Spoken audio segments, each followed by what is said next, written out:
मैंने तो इतनी बार नोटशीट दे दी है, कभी मेरा प्री क्लियर नहीं होता है, कभी प्री क्लियर हो जाता है, तो नोटशीट मेंस क्लियर नहीं होता है। मुझे तो रीज़न समझ नहीं आ रहा है, क्या रीज़न है, क्यों मेरा सिलेक्शन नहीं हो रहा है। मैं पूरी की पूरी डिमोटिवेट हो गई हूँ।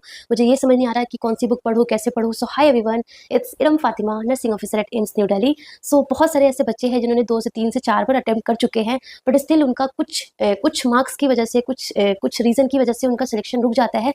सो मैं आपको वो रीज़न बताने वाली हूँ, एंड वो रीज़न का उस रीज़न को आप कैसे सुधार सकते हो, आपको कैसे उस पर वर्क करना है, वो भी साथ के साथ बताऊंगी। सो उससे पहले मैं आपको एक स्टोरी बता दूं कि आज मेरी एक जूनियर मिली थी जिनका नॉर्सेट 8 से उनकी ज्वाइनिंग हुई है एम्स न्यू दिल्ली में, and like she give नॉर्सेट 8, she has given like NORCET 6, 4, 5, 6 and 7, and finally NORCET 8 में उसका सिलेक्शन हो गया है, and like she got AIIMS new Delhi, जो कि उसके घर से बहुत नियर बाई एम्स है। सो शी सेड कि मतलब लेट हुआ बट मेरे साथ बहुत दुरुस्त हुआ। मैं बहुत डिमोटिवेट हो गई थी कि पता नहीं अब तो मेरे साथ होगा ही नहीं, मैं तो सिलेक्शन ही नहीं होगा कहीं, बट फाइनली उसका हो गया। सो देखो, सिलेक्शन हो जाता है, कुछ छोटी मोटी गलती होती है उसकी वजह से रुकता है, बट वो गलती सुधार लोगे तो सबका सिलेक्शन हो जाता है, ठीक है। सो वही मैं आपको रीजन बताने वाली हूँ कि वो क्या क्या रीजन है जिसकी वजह से बच्चों का सिलेक्शन रुक जाता है। So let's start. सो मैं रीज़न बताऊंगी, कुछ रीज़न है that is a very important reason. उसमें से जो रीज़न आपको लगता है कि ये मेरा रीज़न है तो प्लीज़ उसको नोट डाउन करो एंड उस पर वर्क करना है आपको, ठीक है। So the first important reason, जो कि मैंने कमेंट में भी बहुत सारे अपने बच्चों से सुना है, that is the multiple resources and weak revision. देखो, बहुत सारे लोग मुझे कमेंट करते हैं कि मैम मैंने टारगेट हाई पढ़ लिया है, मैंने पी.आई. यादव पढ़ लिया है, अब मैं कौन सी बुक पढ़ूँ, मैं एनक्लेक्स भी पढ़ लूँ क्या। सो देखो, multiple resources and weak revision that is the most important factor for not selecting in any competitive exam. देखो, आपने मल्टीपल रिसोर्स के, आप टारगेट हाई भी पढ़ रहे हो, आप पी.आई. यादव भी पढ़ रहे हो, आप पता नहीं ऐसे एक दो और नोट्स किसी कोचिंग के नोट्स पढ़ लिए। सो आपको ये नहीं करना है। देखो, हमें हमारा जो मोटिव है वो पढ़ना नहीं है कि हमें बहुत सारा पढ़ लेना, बहुत सारा ज्ञान लेके बस माइंड में ठूस के रख लेना। नो, हमारा मोटिव क्या है? हमारा मोटिव है कि हमें नॉर्सेट क्लियर करना है, नॉर्सेट क्रैक करना है, और एक एम्स नर्सिंग, एम्स में या फिर कोई भी सेंट्रल गवर्नमेंट हॉस्पिटल में हमें एज ए नर्सिंग ऑफिसर की तरह काम करना है, सो डैट हम कुछ अर्न कर सके, हम फाइनेंशियली इंडिपेंडेंट बन सके, हमारा कुछ रिस्पेक्ट हो, हम लाइक मतलब ये सारी चीज़ हमारा मोटिव है। हमें सिर्फ पढ़ना मोटिव नहीं है। सो मल्टीपल रिसोर्सेज आपको एकदम अवॉइड करना है। बट तो करना क्या है, आपको क्या करना है, you have to take only one quality resources, very very important. आपको कोई भी एक क्वालिटी रिसोर्स लेना है एंड उसको आपको पढ़ना है, वहाँ से आपको अपनी थ्योरी कंप्लीट करनी है एंड उसको बहुत रिवीजन करना है, मल्टीपल टाइम्स रिवीजन करना है। So that is very important. तो अगर मैं रिसोर्स की बात करूँ तो आप दो में से कोई भी एक रिसोर्स लेना है। अगेन आई एम सेइंग एक लेना है, दोनों नहीं लेना है। आइदर आप एनक्लेक्स ले लो, अगर आप सेल्फ स्टडी से पढ़ रहे हो तो आप या तो एनक्लेक्स लो, ठीक है, एनक्लेक्स लो, या फिर एनक्लेक्स अगर लेते हो तो उसमें आपका FON क्लियर हो जाएगा, MSN क्लियर हो जाएगा, आपका OBG क्लियर हो जाएगा, आपका साइकियाट्री क्लियर हो जाएगा, आपका पीड्स क्लियर हो जाएगा, अच्छे से क्लियर हो जाएगा। बस FON के 2-3 टॉपिक नहीं है, वो मैंने ऑलरेडी कवर कर रखा है, तो आप वहाँ से देख के कवर कर सकते हो, ठीक है। या तो आप एनक्लेक्स ले लो, एनक्लेक्स नहीं ले सकते हो क्योंकि थोड़ी कॉस्टली होती है, तो आप मिशन परिचारिका ले लो, मिशन परिचारिका ले लो। इसमें भी सब कुछ अच्छे से कवर कर रखा है, थोड़े बहुत बस लैब वैल्यूज थोड़ी सी गलत है, जो कि आप उतना ध्यान मत देना, बट थ्योरी ऑलमोस्ट अच्छे से दे रखी है, ठीक है ना। सो या तो आप एनक्लेक्स ले लो या फिर आप मिशन परिचारिका की बुक ले लो। दोनों को मैं टैग कर दूंगी सो डैट आप इजीली वहां से जाके बाई कर सकते हो, ठीक है ना। सो ये दोनों बुक में से कोई एक बुक लो एंड उसको पढ़ो, वहाँ से थ्योरी पढ़ो, वहाँ पे अंडरलाइन कर सकते हो तो अंडरलाइन करो, आपको नोट्स बनाना है तो नोट्स बनाओ, एंड आपको मल्टीपल रिवीजन करना है, मल्टीपल रिवीजन करना है। या फिर आपने कोई कोचिंग ज्वाइन कर रखा है तो कोचिंग आपको वही ज्वाइन करना है जो कि आपका जो क्या बोलते हैं पूरा का पूरा सिलेबस कंप्लीट करवा दे before exam, before 1 to 2 month पहले आपका एक पूरा का पूरा थ्योरी कंप्लीट करा दे, सब कुछ बढ़िया से करे, वही वाला कोचिंग आप ज्वाइन करो। ऐसे फालतू को कोई कोचिंग ज्वाइन नहीं करना, इससे बेटर है कि आप सेल्फ स्टडी कर लो, ठीक है ना। बाकी मैंने FON का ऑलरेडी सब कुछ पढ़ा रखा है, मेरे ही चैनल पे आप जाना, प्लेलिस्ट सर्च करना FO फंडामेंटल ऑफ नर्सिंग, उसमें आपको सारे लेक्चर मिल जाएंगे। सेम फॉर CHN, आपको सारे लेक्चर मिल जाएंगे। And I have started MSN series, मैंने MSN की सीरीज स्टार्ट की है, मेडिकल सर्जिकल नर्सिंग की सीरीज स्टार्ट की है, ठीक है, प्लस मैंने पीड्स स्टार्ट किया है। सो क्योंकि बहुत सारे बच्चों को इसमें थोड़ी सी दिक्कत होती है MSN समझने में, सो मैंने ये दोनों सीरीज फिर से स्टार्ट कर दी है कि ये दोनों मैं पूरा का पूरा इसका लेक्चर कंप्लीट करा दूंगी, सो डैट मेरे जितने एस्पिरेंट्स हैं उनको दिक्कत ना हो, बेसिकली जो सेल्फ स्टडी कर रहे हैं ना उनको दिक्कत ना हो। My motive is that, so that I have because of that I have started medical surgical nursing and paediatrics nursing के सारे लेक्चर, 2-3 लेक्चर मैंने ले लिए, आप जाके देख सकते हो, ठीक है ना। So first reason is that multiple resources avoid करना है एंड आपको बहुत मल्टीपल टाइम आपको रिवीजन करना है, very very important. Second reason क्या है लोगों का सिलेक्शन ना होने का, that is not clearing the concepts और theory and directly jump to solve the MCQ. Like मैंने कुछ बच्चों से बात किया एंड दे सेड कि मैम मेरा थ्योरी कंप्लीट नहीं हुआ था, लाइक मेरा कॉन्सेप्ट्स वीक था, बट मुझे लगा कि एमसीक्यू प्रैक्टिस करना इज मस्ट, तो मैंने सिर्फ एमसीक्यू प्रैक्टिस किया। So this is not like that. ऐसा नहीं है कि मतलब नॉट अब पहले वाला नॉट नहीं रहा, लाइक अब जो है ना दैट इज द कॉन्सेप्ट आपका स्ट्रांग होना चाहिए। कॉन्सेप्ट स्ट्रांग होगा तो फिर आपको नॉट सेट हार्ड भी नहीं लगेगा, बहुत इजी पेपर लगेगा। सो अगर आपका बेस ही बेस ही आपका लाइक स्ट्रांग नहीं है, वीक है, तो आप ऊपर कैसे बना सकते हो, नहीं बना सकते हो। सो आपका जो कॉन्सेप्ट है, आपका जो थ्योरी है वो कंप्लीट होना चाहिए, तभी आपको एमसीक्यू पर जंप करना है, ठीक है। सो वेरी वेरी इंपॉर्टेंट, आपको अपने कॉन्सेप्ट्स अपनी थ्योरी बहुत स्ट्रांग करनी है, डायरेक्टली आपको एमसीक्यू पर जंप नहीं करना है, क्योंकि अगर आपकी थ्योरी कंप्लीट हो जाएगी तो उससे रिलेटेड 1000 क्वेश्चन आज आप सब कुछ कर सकते हो, है ना, बहुत इजीली कर सकते हो। So second is very very this important reason मैंने फाइंड किया लोगों से, ठीक है ना। देन थर्ड इंपॉर्टेंट रीजन क्या है कि लोग क्या करते हैं, लोग थ्योरी तो कंप्लीट कर लेते हैं, उनको लगता है चलो पहले सारा थ्योरी कंप्लीट कर लेते हैं, थ्योरी तो कंप्लीट कर लेते हैं, बट एग्जाम में थ्योरी नहीं आता है, यू नो। अब वो हमारा क्या बोलते हैं, जब हम पढ़ते थे लाइक बीएससी नर्सिंग करते थे या फिर आपने जीएनएम का रखा होगा तो हमें पूरी थ्योरी लिखने आते थे एग्जाम में, बट अब वो एग्जाम नहीं है। अब आपके पास 4 ऑप्शंस होंगे and you have to select one, है ना। सो आपको इस तरीके का एग्जाम आने वाला है। सो ऑफकोर्स एकदम से आप सिर्फ थ्योरी पढ़ के जाओगे और एग्जाम में बैठ जाओगे तो आपको समझ में नहीं आएगा ना, बिल्कुल समझ नहीं आएगा। सो उससे पहले आपको थोड़ा सा प्रैक्टिस होना चाहिए, राइट। सो अगर बहुत सारे बच्चे ये मिस्टेक करते हैं कि जस्ट थ्योरी कंप्लीट करते हैं और एमसीक्यू बिल्कुल सॉल्व नहीं करते, एमसीक्यू बिल्कुल सॉल्व नहीं करते, जस्ट थ्योरी और कॉन्सेप्ट करके एग्जाम में चले जाते हैं एंड वहाँ पे उनकी बहुत नेगेटिव चली जाती है, लोग उनको समझ नहीं आता कि कैसे हमें अप्रोच करना है क्वेश्चंस को, बहुत सारी ऐसी मिस्टेक होती है ना।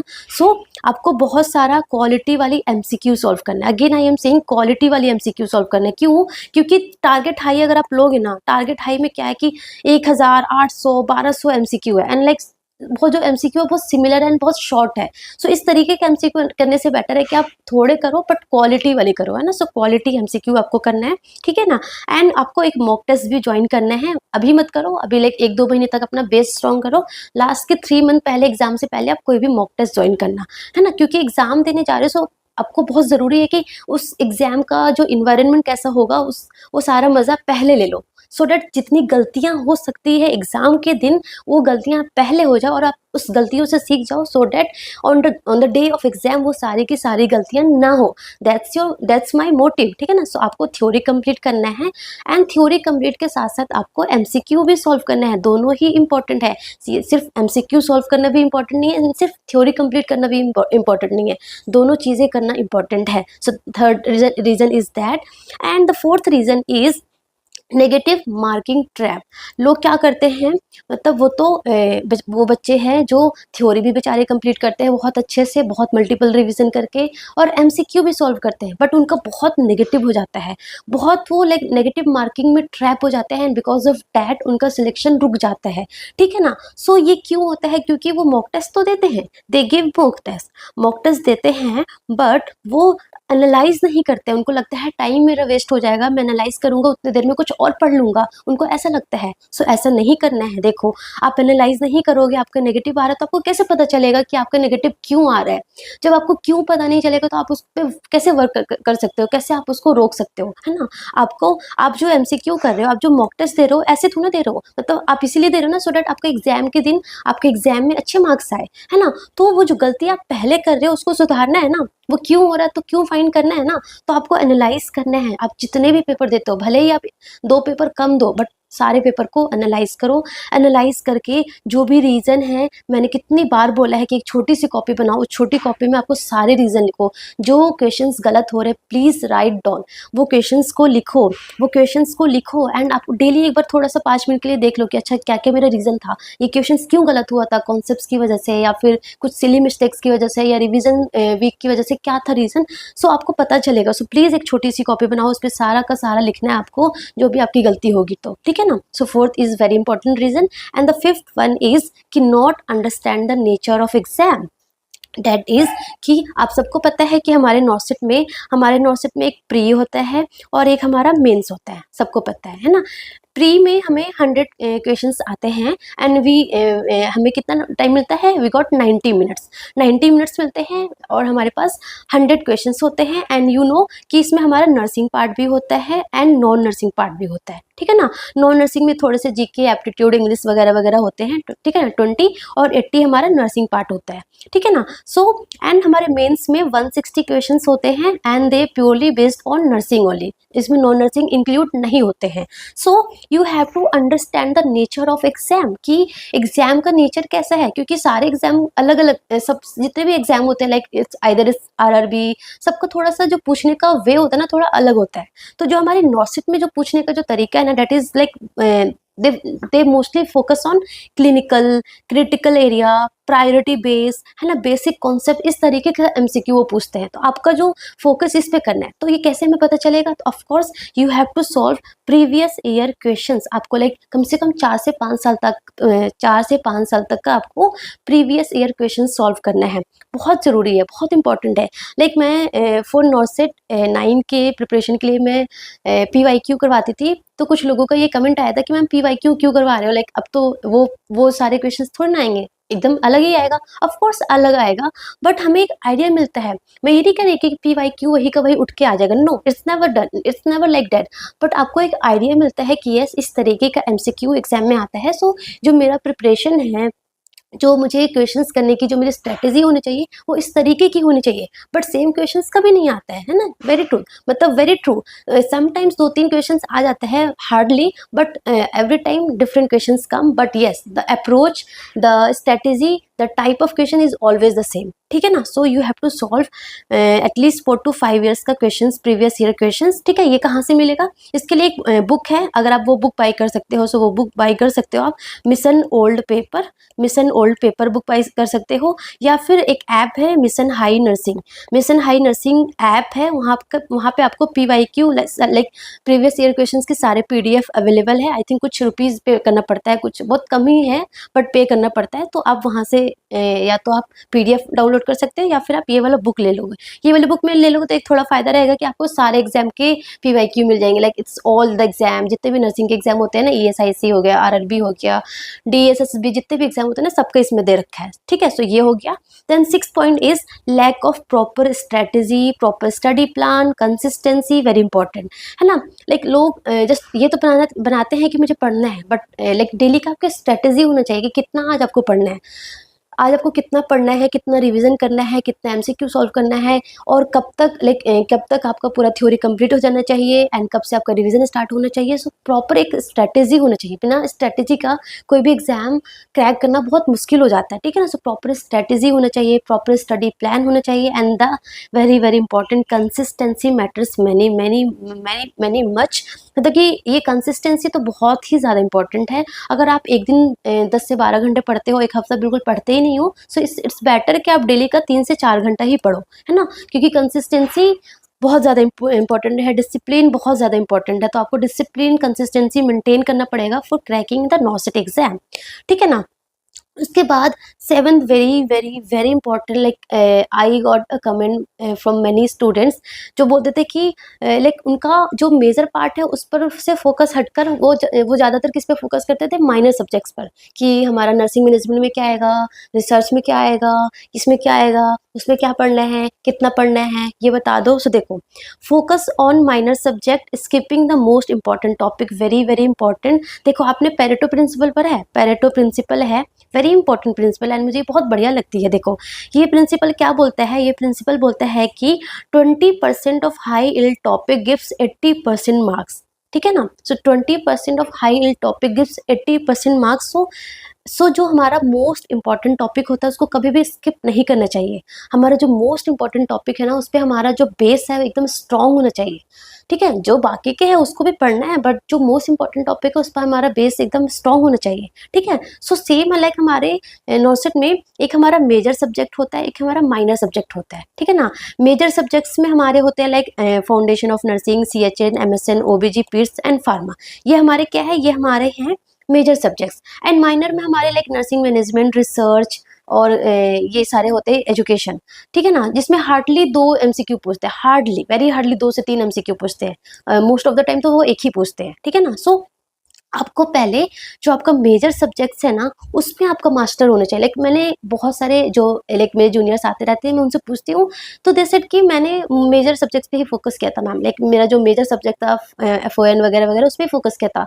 जो ये माइनर सब्जेक्ट्स होते हैं ना, लाइक ये जो नर्सिंग मैनेजमेंट रिसर्च, उसको मैंने इतना ध्यान भी नहीं दिया था, है ना। सो उनका सिलेक्शन हो गया, दे गॉट एम्स दिल्ली, है ना। सो आपको जो आपका मेजर सब्जेक्ट्स है उसमें आपको मास्टर बनना है।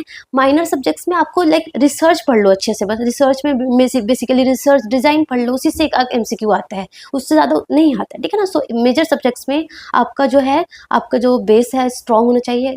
You should master in major subjects, ठीक है, वेरी इंपॉर्टेंट। उसके बाद the eighth and very important and the last one, that is the stress and lack of confidence. देखो, losing hope after seeing the tough paper, half the battles is mindset. Confidence is as important as preparation. Confidence, मैं ये नहीं बोले कि over confidence हो जाओ, but एक confidence maintain करके रखना है।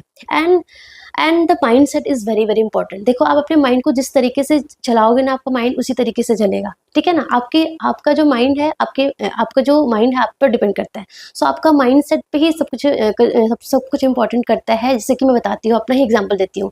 जैसे कि पहले मैं कुछ नहीं करती थी, जस्ट जॉब से आती थी एंड मेरा पूरा दिन चला जाता था। बट अब मैं जॉब से आती हूँ, अब मैं टॉपिक भी पढ़ती हूँ, क्योंकि मुझे आपको पढ़ाना है, ऑफ कोर्स मुझे खुद भी पढ़ना पड़ेगा ना। ऐसा तो नहीं मैं सीधा पढ़ाने लग जाऊँगी, है ना। सो ऑफ कोर्स मुझे खुद से पढ़ना पड़ता है, खुद से मुझे 2-3 जगह पे रिसोर्सेज को देखना पड़ता है कि किस तरीके से मैं ईज़ी करके पढ़ा सकूँ आपको, है ना। इन बेस्ट एक्सप्लेनेशन हो। सो मैं खुद भी पढ़ती हूँ, फिर मैं आपको पढ़ाती हूँ, है ना। मैं जॉब भी कर रही हूँ। सो पहले मैं कुछ नहीं करती थी, अब मैं ये सारी चीज़ें करती हूँ। सो ये it's all depends on my mind set कि मुझे ये करना है तो करना है। तो आप अपने माइंड को जिस तरीके से लाइक चेंज करोगे, आपका माइंड उस तरीके से चेंज हो जाएगा। सो आप ज़्यादा स्ट्रेस मत लो। ऐसा कुछ भी नहीं है कि नॉर्सेट लाइक बहुत हार्ड है, ये है वो, कुछ नहीं है। अगर आपका कॉन्सेप्ट स्ट्रॉन्ग है ना, आप बहुत ही ईजिली नॉर्सेट क्रैक कर सकते हो। ऐसा कुछ हार्ड या फिर ऐसा वैसा एग्जाम नहीं है। लोगों ने फालतू का इतना फियर बना रखा है, बट बहुत ही मस्त, बहुत ही अच्छा सा एग्जाम है। जो पूछने का जो स्ट्रैटेजी है, पूछने का जो तरीका है एग्जामिनर का, वो भी बहुत बढ़िया सा है। बस आपको अपना स्ट्रॉन्ग अच्छा रखना है, आपको अपना बेस स्ट्रॉन्ग रखना है, आपको अच्छे से पढ़ना है with proper strategy, proper study plan, with consistency. Easily crack हो जाएगा, यस हो जाएगा। And that's all the best. Thank you so much.